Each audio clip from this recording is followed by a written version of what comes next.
할렐루야. 주님과 함께 예배하면서 주님 부르시는 그날까지 부끄러움이 없는 믿음의 사람, 또 믿음의 자리를 지켜갈 수 있는 축복자가 꼭 될 수 있기를 주님의 이름으로 축원합니다. 오늘 함께 나눌 말씀의 제목은 약한 나를 도우신다 하는 제목으로 함께 말씀을 나누려고 합니다. 어떤 분이 즐거운 여행을 하기 위해서는 세 가지 조건이 충족되어져야 된다라고 말했습니다. 첫 번째는요, 혼자 가는 여행은 재미가 없답니다. 그래서 동반자가 필요하다. 그래서 만남의 축복, 좋은 만남의 축복이 필요하다. 이렇게 말하게 되죠. 둘째는 여행은 짐이 가벼워야 된답니다. 처음 여행, 해외여행을 가시는 분들 보기에 처음 가시는데 2박 3일 가시는 거예요. 그런데 캐리어가 2개. 캐리어가. 그냥 낮에 아침에 입을 옷, 낮에 입을 옷, 밤에 입을 옷, 저것도 그 다음날 다른 날은 또 어떤 옷을 입고 싸고 쌌는데 캐리어가 2개. 2박 3일 해외여행을 다녀오거든요. 2박 3일. 캐리어가 2개. 한 번 갔다 오게 되면 캐리어가 준답니다.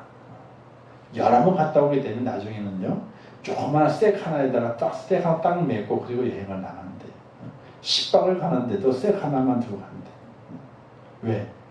현지에 거의 다 있기 때문에 가져가는 짐을 들고 가는 고생보다는 현지에 가서 자유롭게 짐 끌고 다니는 고생보다는 좀 홀가분하게 여행을 즐기려는 사람들로 이렇게 변해간다 그럽니다. 그래서 이것을 짐이 가벼워야 되는데, 그래서 말해서 욕심을 줄여야 된다. 즐거운 인생을 여행하기 위해서는 욕심을 줄여야 된다. 그래서 욕심을 너무 많이 가지면 안 돼요. 더 많이 가지면 안 돼요. 세 번째는 돌아갈 집이 있어야 된다는 거. 여행을 떠났는데 돌아갈 집이 없어. 그럼 어떻게 되겠어요? 그건 여행이 아니죠. 이민 가는 거지. 여행을 가는 것은 돌아올 집이 있는 것. 그래서 이 돌아올 집을 우리에게는 뭘 말하게 되느냐? 우리에게는 영원한 본향이 있어야 된다. 하나님께 돌아갈 그 본향이 있어야 된다. 그래서 즐거운 여행을 하기 위해서 동반자가 필요하죠. 짐이 가벼워야 되죠. 그리고 여행이 끝났을 때는 돌아갈 집이 있어야 되는 것처럼 우리 믿음의 인생이 즐거운 나그네 길 인생을 여행을 하기 위해서는 좋은 만남의 축복이 있어야 되고, 또 욕심을 줄여야 되고, 그리고 본향, 가야 할 본향, 돌아갈 본향이 있는 그가 즐거운 나그네 인생의 여행을 하는 하나님의 여행을 하는 사람이라 이렇게 말할 수 있게 됩니다. 즐거운 여행의 조건은 나그네 가서 인생을 사는 우리의 삶에도 잘 적용해 본다면은 좀 더 즐거운 인생, 또 믿음으로 걷는 행복한 나그네 인생길을 걸어가지 않겠는가 생각해 볼 수 있게 되죠. 누구보다 어렵고 힘든 삶을 살다가 짧은 인생을 마친 신 천상병 씨가 있습니다. 그분이 지은 귀천이라는 시가 있는데, 나 하늘로 돌아가리라 새벽빛 와 닿으면 쓰러지는 이슬 더불어 손에 손을 잡고, 나 하늘로 돌아가리라 노을빛 함께 단 둘이서 기슭에 놀다가 구름 손짓하면은, 나 하늘로 돌아가리라 아름다운 이 세상에 소풍 끝내는 날 가서 아름다웠다고 말하리라. 나 돌아가리라 하늘나라. 자, 문풍지 바람에도 심지어 어린 나이 콧김에도 꺼지는 미미한 등잔불에 의존된 시절이 있었어요. 등잔불. 저는 참 희한하게 나무 떼는 집에도 살아봤고, 나무를 떼가지고 이제 방을 뜨뜻하게 하는, 연탄을 떼는 집도 살아봤고, 그리고 기름을 떼는 집도 살아봤고, 그리고 가스를 떼는 집도 살아봤어요. 그러니까 연료로 사용했던 모든 연료를 사용했던 연료를 다 경험한 세대예요. 어떤 분이 그러더라고요. 나이가 한참 많이 된 줄 알아요. 근데 그렇게 많이 되진 않았어요. 근데 어릴 때 시골 살게 될 때에 나무를 떼가지고 군부를 지펴서 방을 덮였고, 그리고 이제 뭐 도요제 나왔을 때 연탄을 떼고 살았고, 그리고 기름을 떼고 살았고, 지금도 가스를 떼고 살아요. 이렇게 연료로 사용했던 네 부류를 다 경험하고 살았던 사람입니다. 나무를 떼는 시절 때에는요, 전기가 그렇게 다 들어오지 않았어요. 시골 살던 마을에. 그래서 처음 전기가 들어왔을 때는 또 동회라 그래가지고, 지금의 동사무소는 아닌데 마을 어른들이 모이는 동회가 있습니다. 지금은 이제 노인정이라든지 이렇게 돼야 되겠죠. 그런데 전기가 먼저 들어오고 이장댁, 이장댁에 전기가 먼저 들어왔어요. 그럼 나중에 이제 한참 지나서 이제 각 집마다 전기가 들어오게 되었었는데, 전기가 들어오지 않았을 때에 호롱불을 켜고도 살았어요. 호롱불. 그래서 가끔 할아버지가 기름 받아오너라 그래요. 그러면 백화수호병 있잖아요. 대병에다가 이제 기름 받으러 가요. 그러면 이렇게 해가지고 이제 깔때기에다 해가지고 석유를 이렇게 넣어 부어줍니다. 그럼 그거 갖고 와요. 그러면 그 석유가 이제 이 호롱불에 그 연료가 돼가지고 심지를 태우면서 이 불을 밝히게 되는 호롱불을 피우게 됐어요. 그 호롱불은요, 문풍지 사이로 좀 바람이 세게 불어오게 되면요, 정통으로 딱 맞으면 불이 탁 꺼져요. 또는 콧바람을 그 앞에 잘못 흥 하고 재치기 한번 하게 되면요, 그 불이 꺼져버리고 말아요. 자, 이런 이 등잔불을 등잔불을 그 비유를 들면서 지은 시가 있습니다. 이철우 시인의 등잔화라고 하는 시가 있는데, 밤이면 새하얀 사기 등잔불이 작은 별이 되어 반짝이었다. 지나간 그 시절 눈이 좋았을 때의 등잔불은 오늘 삼파장 정부보다 더 밝았는데, 이렇게 얘기를 해요. 한승원 씨도 석유 등잔불이라고 하는 시를 소설에서 그런 그 등잔불을 이야기하게 되고, 강학준 씨도 등잔불이라는 제목의 소설을 썼습니다. 이 등잔불은 70년대까지 시골에서 계속해서 시골에서 이 등잔을 피우면서 이 불을 밝혔습니다. 그때는 시력이 좋아서 이 작은 등잔불 의자의 방바닥에 배를 깔고 숙제하기도 했어요. 어린 시절 때.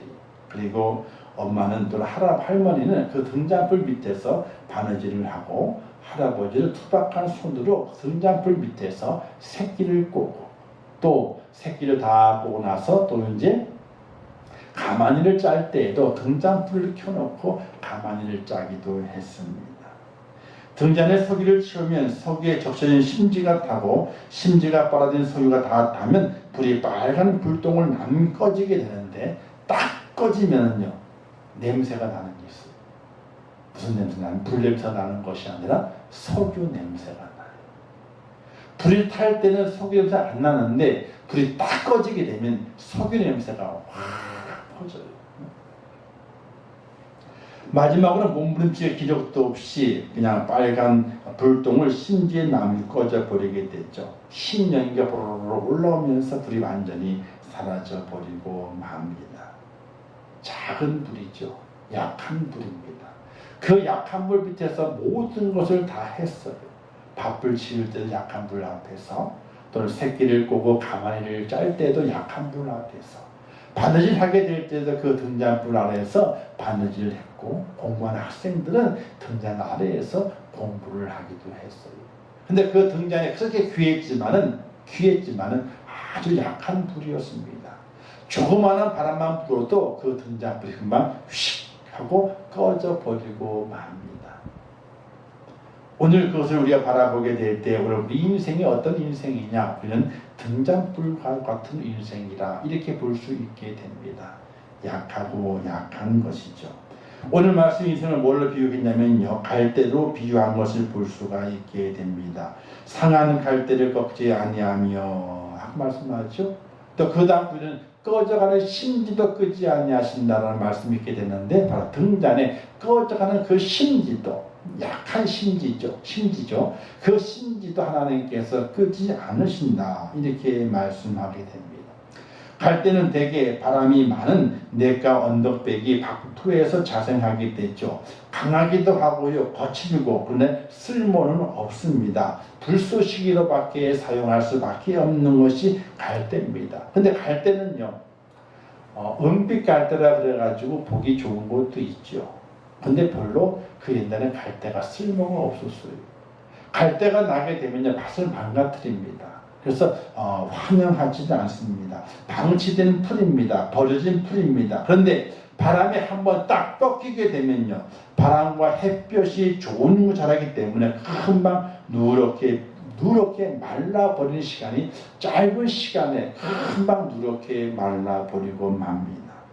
상한 갈대는 그래서 무가치합니다. 강해 보이지만 무척 약한 모습이 바로 상한 갈대라는 겁니다.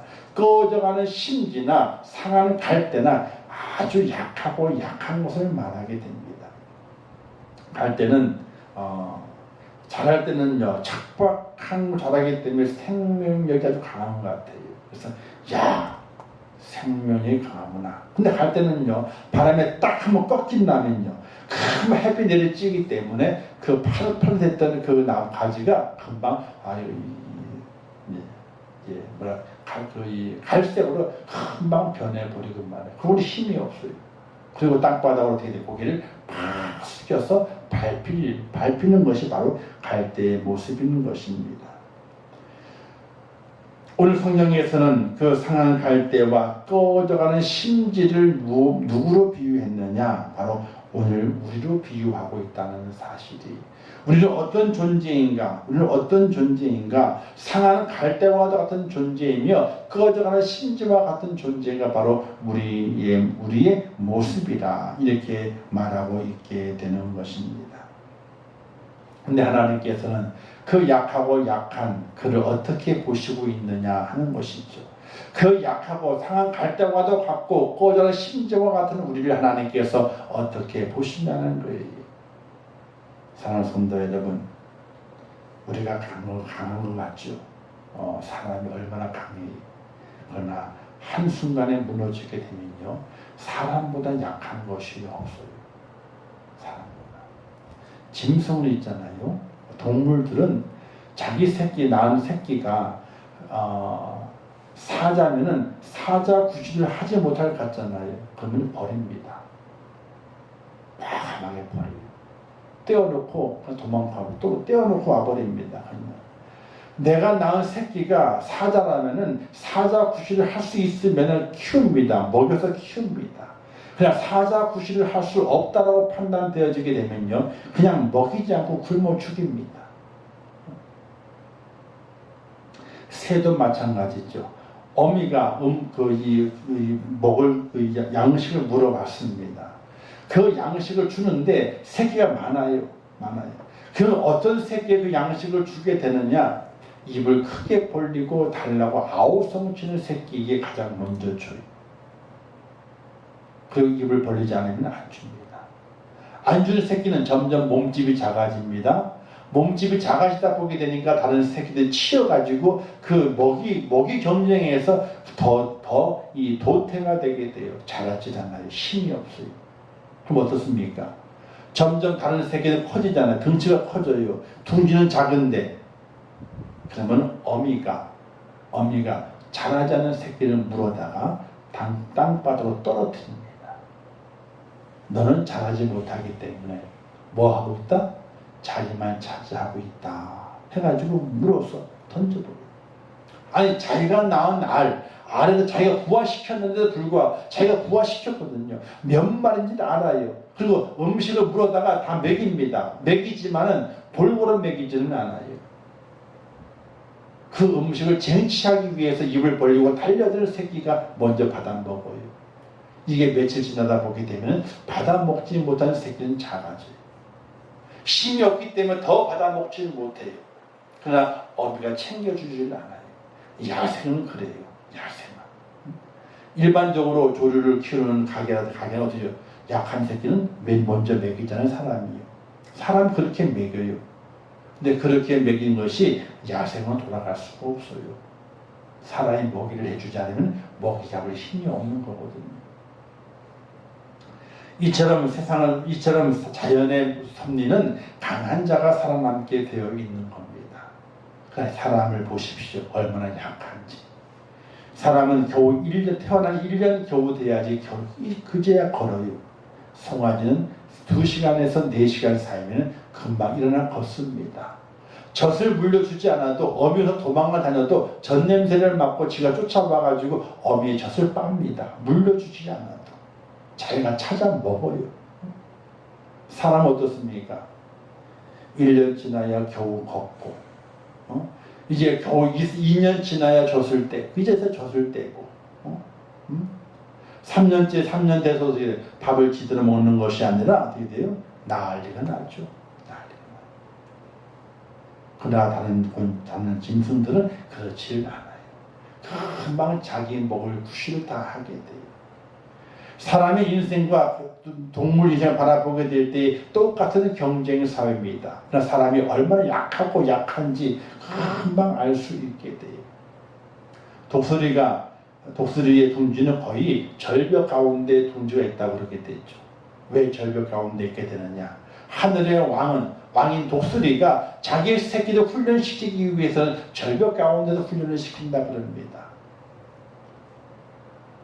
어느 자연 다큐멘터리를 바라보게 되니까 독수리가 훈련시키게 되는데 이름을 새끼가 날지 않으려고 그러는 거예요. 날지 않으려고 그래요. 어미 독수리가 둥지에서 밀어내버려요. 새끼가 떨어지죠? 떨어져요. 그러면 어미가 내려와가지고 다시 채 올라갔다 또 밀고 그러면서 그 새끼를 그 절벽 가운데 훈련을 시키게 돼요. 그러나 훈련을 시키다가 어미가 지칠 때도 있고 또 타이밍이 맞지 않아서 새끼를 놓칠 때가 있다는 겁니다. 그 새끼가 어떻게 될까요? 절벽 밑에 꼬라박혀가지고 새끼가 죽어요. 그런 독수리 새끼들도 많이 발견된다고 합니다. 엄청나게 훈련을 많이 시키죠. 살아남기 위해서. 강한 동물을 만들기 위해서 무진장 애를 쓰게 됩니다. 그런 동물 세계를 바라보게 될 때에 사람을 바라보게 되면 너무나 약한 존재라고 하는 사실이에요. 특별히 한국인들은요, 너무나 약한 존재입니다. 한국에서 자살한 사람이 하루에 38명. 2015년도의 통계에서 38명이 1년에 13,799명 정도가 자살을 한다고 합니다. OECD 국가에서 1위를 하고 있습니다. 바로 정말 꺼져가는 등불 같고 상하는 갈대와도 같은 겁니다. 많은 한국의 최고 재벌가의 딸도 죽고 조카도 죽고 재벌가도 자살하고 날다 길다 하는 정치인도 죽고 심지어 대통령도 자살하게 됐죠. 자살인지 타살인지 모르지만 타살 같은 자살로 알려지게 됐죠. 어쨌든 자살하게 되는 거예요. 오늘 이 시간에도 자살을 준비하는 사람이 있을 것입니다. 지금 이 시간에도 자살을 지내는 사람도 있을 것입니다. 바로 꺼져가는 등불이고 상하는 갈대와도 같은 사람입니다. 외면당해서 가슴이 아파서 슬픔을 견디지 못해서 상황과 환경에 짓눌려서 스스로 이 땅을 떠나게 됩니다. 그렇게 약한 것이 바로 인간입니다.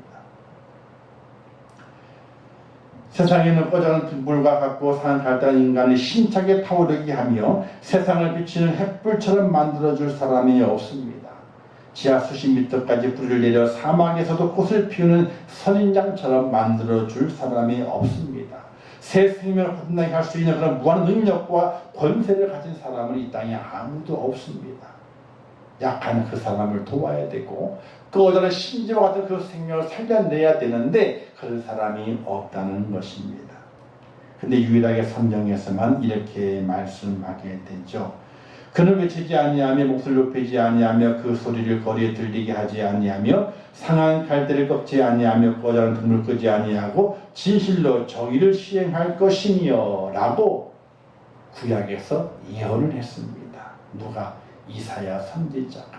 그 600년 후에 예수님도 똑같은 말씀을 하시게 되죠. 오늘 본문에 있는 말씀이죠. 상한 갈대를 꺾지 아니하시며 꺼져난 심지를 끄지 아니하시기를 심판을 이길 때까지 하리니 또한 이방들이 그의 이름을 바라리라 함을 이루려 하심이니라. 이렇게 말씀하고 있습니다.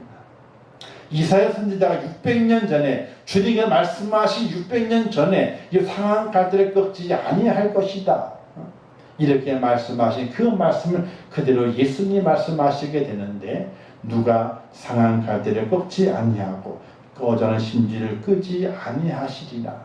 누가 그렇게 하시게 될 것인가? 바로 예수님께서 그렇게 하시겠다, 이렇게 말씀하고 있는 것입니다.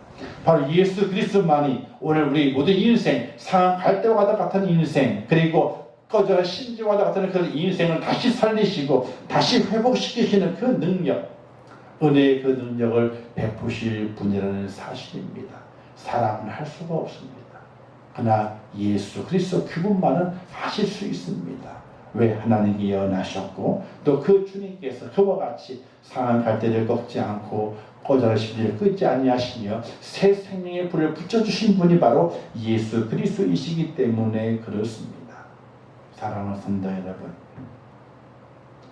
예수 그리스도 그분이 나를 살리시고 나를 회복시키시고 나를 세우시며 내게 새 생명의 불을 붙여주시는 분이라는 사실을 확실히 믿는 믿음의 축복자가 될 수 있기를 주님의 이름으로 축원합니다. 그 주님 말씀하시기를 내가 약한 너를 도우리라. 약한 나를 도와주시는 분이 바로 예수 그리스도 그분이 되신다는 사실이, 사람은 도움의 한계가 있습니다.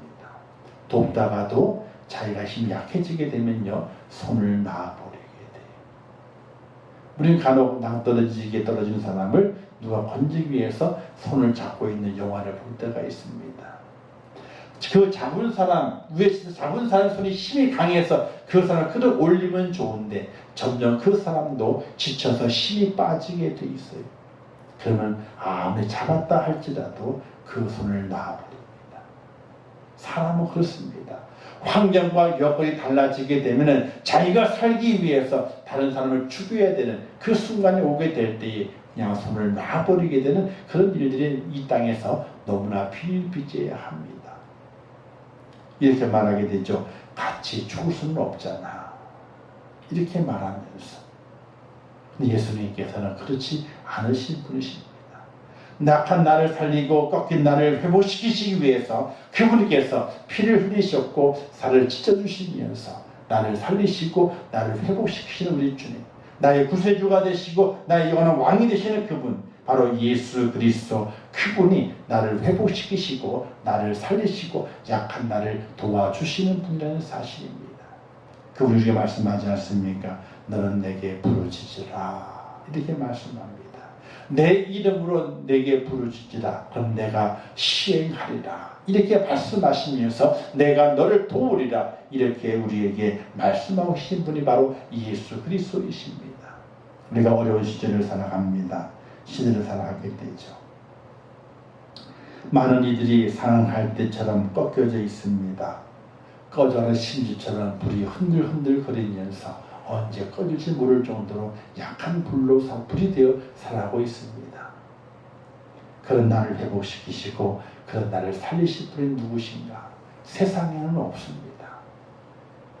코로나 백신이요, 백신 뚫고 확진자가 많이 나타나게 되죠. 중증이 없어서 백신을 맞아야 된다 그럽니다. 그래서 백신을 맞아야 되죠. 근데 내년에는 또 더 강한 것이 온다며요. 그렇게 준비가 되기 때문입니다. 지금 아프리카에서는 에볼라가 지금 시작됐다 그러죠. 우리가 얼마 전까지만 해도 좀비 영화가 각 영화계를 휩쓸었습니다. 외국에도 그렇고 우리나라도 그렇고. 우리나라는 특별히 부산행 영화가 아주 유명하게 흥행을 이루게 됐죠. 좀비 영화. 근데 좀비 영화가 그냥 생긴 것이 아니에요. 우리가 얼마 전에 영화 중에서도 감기라고 영화가 있었죠. 감기를 통해 가지고 또 감염되는. 또 영화 중에는 또 뭐 이게 물 연가시, 영가시로 하는 영화도 있었습니다. 가만히 보게 되면요, 이 바이러스나 또는 이제 유충, 이런 것들 통해 가지고 감염돼 가지고 사람이 전염이 되게 되는. 그래서 많은 사람이 죽고 또 이 나라가 혼란에 빠지는 이런 영화들이 재난 영화들이 옛날에 저는 재난 영화들은 날씨 환경에서 겨울 갑자기 겨울이 닥치게 돼요. 갑자기 여름이 닥쳐 홍수가 나게 됩니다. 화산이 터집니다. 지진이 납니다. 이런 환경 재난 그게 재난 영화였어요. 그러나 얼마 전까 영화는요 다 전염되는 것이 영화였어요. 바이러스 또는 세균 또는 유충 이런 것들 전염을 통해 가지고 사람을 괴롭히고 세계를 멸망시키게 되는 그런 재난 영화들이 많이 있었습니다. 근데 영화는요 SF 영화나 이런 모든 과학 영화들은요 근거가 없이 영화가 만들어지는 것이 아니에요. 드라마를 만들게 될 때에도 드라마의 소재가 분명히 사회 속에 있어요. 단지 좀 과장되게 거의 전개했기 때문에 왜 시청자들의 호감을 주기 위해서 호기심을 주기 위해서 과장되게 만들어 갑니다. 근데 기본적인 베이스는 사회가 그런 사회가 있는 거예요. 거기에 베이스를 두고 더 많이 사례를 붙여가지고 드라마를 만들어내게 돼요. 영화도 마찬가지. 세상에 없는 것이 아니라 있는 것인데 그 있는 것을 이렇게도 될 수 있다고 가정해가지고 더 많이 부풀려가지고 영화를 만들게 돼요. 실제적으로 그와 같은 일들이 얼마나 많이 전개된지 몰라요. 레이저 광선검, 레이저 포. 옛날 영화에서만 존재했거든요. 지금은 실제적으로 레이저 포가 있어요. 레이저 포로 군함을 또 비행기를 떨어뜨리는 겁니다. 실제로 시험이 되고 있어요. 레이저 포가. 옛날에는 레이저 포는 영화에서만 나왔거든요. 지금은 아니에요.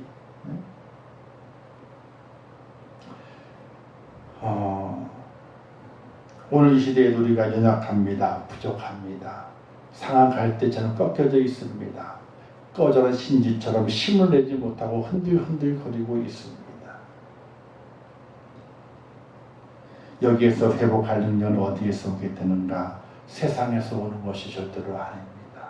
바로 예수 그리스도 생명의 구조가 되시고 나의 구원자가 되시고 온 세상의 구조가 되시는 바로 예수 그리스도를 통해서 우리에게 회복과 새 생명의 능력이 온다는 사실을 믿을 수 있기를 주님 이름으로 축원합니다. 그 주님께서 내가 너를 도우리라, 약한 너를 도우리라, 약한 나를 도우시는 분이 주님이시다 하는 것을 우리에게 말씀하시게 되는데 그 주님을 온전히 우리의 마음속에 확신 있게 믿음을 받아들일 수 있는 축복자가 꼭 될 수 있기를 주님의 이름으로 축원합니다. 자, 그러기 위해서는 두 가지가 필요합니다. 첫 번째는 나 자신을 향한 그분의 이끄심을 경험해야 됩니다. 나를 이끌어 주시는 분이 주님인 것을 확인하면서 그 이끄시는 경험이 필요하다는 사실이에요. 우리는 노아의 생애를 보게 됩니다. 그를 이끄신 하나님, 그 이끄심에 그 일생을 맡긴 노아, 그를 통하여 하나님의 이끄심에 순종하는 노아의 축복을 보게 되죠. 모든 인류가 물로 수장되어 심판을 받았지만 하나님의 이끄심을 입은 그런 새로운 인류의 조상이 되는 것을 볼 수가 있게 됩니다. 요셉을 이끄신 하나님이 계시게 됩니다. 남은 하나님 감사하게 되죠. 하나님 앞에 신실합니다. 애굽의 총리가 되고 야곱의 가솔들을 그 심한 가뭄에서 구원해내게 되고 하나님께 아브라함에 약속하신 약속의 말씀 하늘의 별과 같이 바다의 모래와 같이 내 자손이 땅에 많을 것이라고 하는 말씀을 이루게 되는 축복의 주인공이 되는 것이 바로 요셉인 것을 볼 수가 있게 됩니다. 하나님의 이끄심. 오늘 우리가 하나님께서 약한 나를 도우신다 하는 그런 믿음 가운데 승리하기 위해서는 하나님께서 나를 이끄심을 우리가 확인해야 되는 거예요. 경험해야 되는 거예요. 주님 말씀하시면 내가 나아가리, 주의 뜻이 아니면 내가 멈춰서리. 나의 가고 서는 것 주님 뜻에 있으니 오 주님 나를 이끄소서. 주의 말씀 속에서 나를 이끄시는 그 주님의 은혜와 주님의 그 능력을 경험할 수 있는 하나님의 사람이 되어야 되는 거예요. 이끄심에 맡길 수 있는, 또 그 이끄심을 경험하는 하나님의 사람이 되게 될 때에 나를 도우심을 깨닫게 된다는 겁니다. 두 번째는 타인에 대한 긍휼한 마음을 가질 수 있는 은혜가 우리에게 필요하게 됩니다.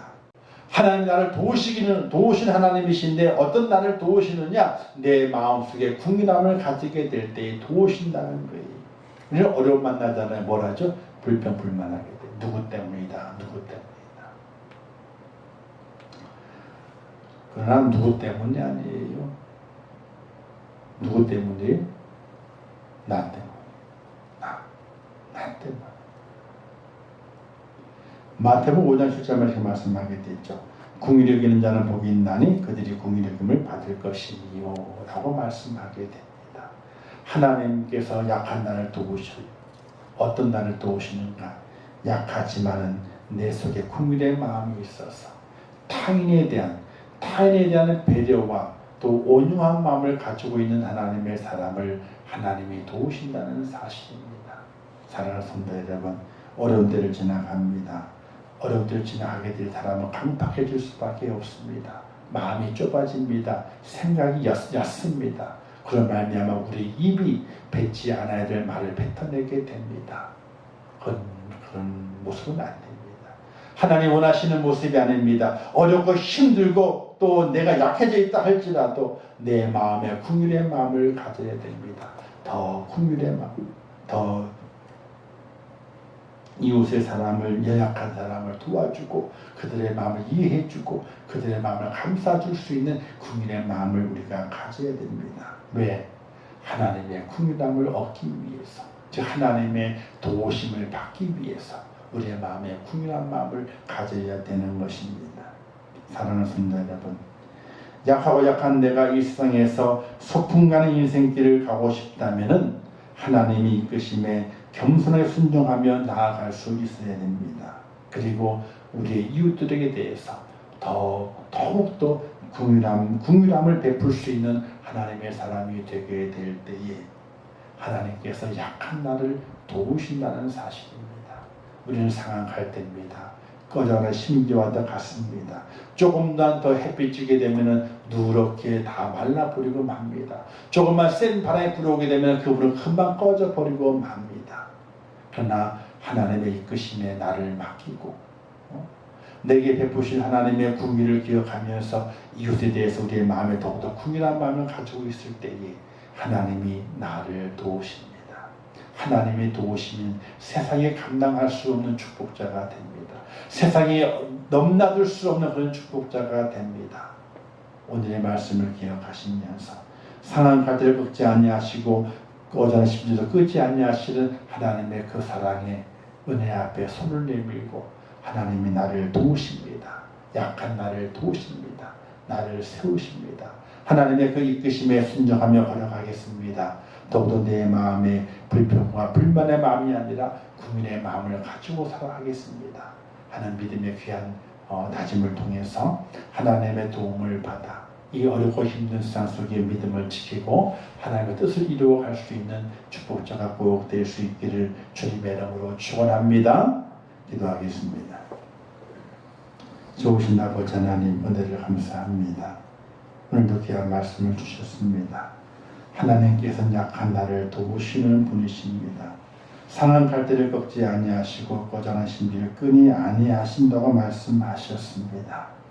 하나님은 나를 도우시는 분이시기 때문에 그렇습니다. 오늘 저희들이 상한 갈대가 되고 오늘 저희들이 꺼져난 심지가 되어져 있습니다. 조금만 더 햇살이 내려지면은, 조금만 더 센 바람이 불어오게 되면은 다 타버리고 꺼져버립니다. 하나님이여 저희를 도와주시옵소서. 하나님의 도우심이 분명히 있음을 저희들이 깨닫습니다. 하나님을 붙잡게 하옵소서. 더욱더 하나님의 이끄심 앞에 우리를 맡기게 도와주시고 또 내가 약하고 힘들고 어렵더라도 내 마음속에 불평과 불만이 아니라 더욱더 긍휼의 마음을 가지고 하나님의 긍휼을 얻어낼 수 있는 믿음의 사람이 되게 하여 주시옵소서. 그래야 이 험하고 험한 세상 넉넉히 이기게 도와주시고 믿음의 승리자가 되어서 온 세상의 구주가 되시고 만왕의 왕이 되신 예수 그리스도를 만나는 축복자가 될 수 있도록 은혜를 베풀어 주시옵소서. 오늘 함께 하시고 내일도 함께 하시고 주일도 함께 하시고 모든 날 동안에 세상의 소리를 귀를 기울이지 않고 하나님의 소리에 귀를 기울일 수 있는 믿음의 사람이 되게 하여 주옵소서. 예수님의 이름으로 축복하며 기도하옵나이다. 아멘. 하늘에 계신 우리 아버지여, 이름이 거룩히 여김을 받으시오며 나라에 임하옵시오며 뜻이 하늘에서 이룬 것 같이 땅에서도 이루어지이다. 오늘날 우리에게 일용할 양식을 주옵시고 우리가 우리에게 죄 지은 자를 사하여 준 것 같이 우리 죄를 사하여 주옵시고 우리를 시험에 들게 하지 마옵시고 다만 악에서 구하옵소서. 대개 나라와 권세와 영광이 아버지께 영원히 싸움나이다. 아멘.